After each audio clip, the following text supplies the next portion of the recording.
Como sentinelas de bronze, eles se destacam nas torres das igrejas antigas e têm muita história para contar. Os sinos falam e a linguagem deles é preservada há séculos em Minas Gerais. Nós viemos a Ouro Preto ouvir pessoas que conhecem essa linguagem e ajudam a preservar. A cidade, que tem os primeiros registros de fundação em 1698, guarda uma ligação carinhosa e muito próxima com os sentinelas de bronze. Eles são batizados, considerados parte da comunidade católica e, em geral, recebem nomes de santos. Todos os sinos tinham nomes e eram batizados. O sino chegava, então ele era colocado e ele era rezado. E aí cada ordem tinha, cada irmandade tinha o seu processo. Então quando vai fazer o batismo do sino, o eclesiástico ele dizia que este sino é para chamar os anjos, esse sino é para louvar a Deus, este sino é para conclamar a comunidade, manter a comunidade unida, que aí até aqueles toques, os toques fúnebres, os toques de nascimento, os toques para autoridades religiosas, todos eles vinham. Esse é um dos sinos que mais contaram histórias em Ouro Preto. Ele anunciou a morte de Tiradentes.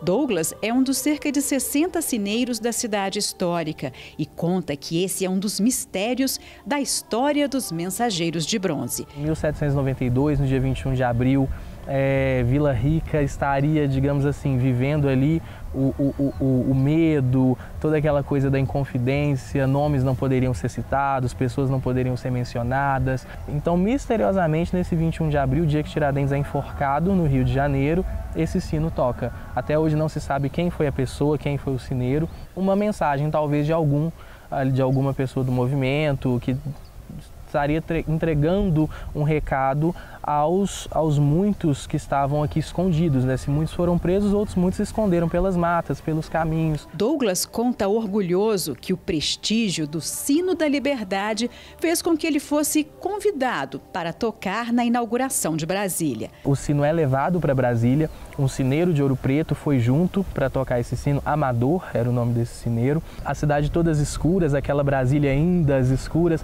à medida que o sino ia tocando, as luzes iam se acendendo, revelando os palácios, toda a obra de Niemeyer, todo o ideal de JK, toda aquela capital que se mostrava ao Brasil. Então esse sino, ele de fato tem uma importância muito grande. Esse sino é uma das figuras, dos objetos que ajuda a imortalizar essa história de Ouro Preto como uma cidade imortal, uma cidade heróica, uma vila rica que não foi só passado. Outro sino famoso de Ouro Preto é o Elias, o maior de Minas Gerais.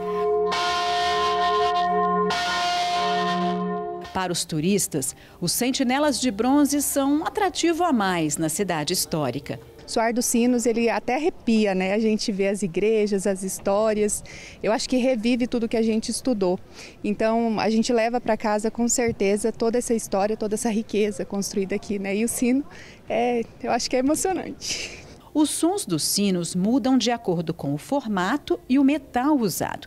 Na próxima reportagem da série Os Sinos Falam, vamos viajar ao interior da Itália com o repórter Jucinei Cardoso e conhecer uma fábrica que produz sinos desde a Idade Média. O Borgo é conhecido como a Cidade dos Sinos, título que se confunde com a história da família Marinelli, que estabeleceu aqui a fundição mais antiga da Itália. É um trabalho que nós herdamos do passado, ou seja, da Idade Média. Na verdade, produzimos sinos como naquela época.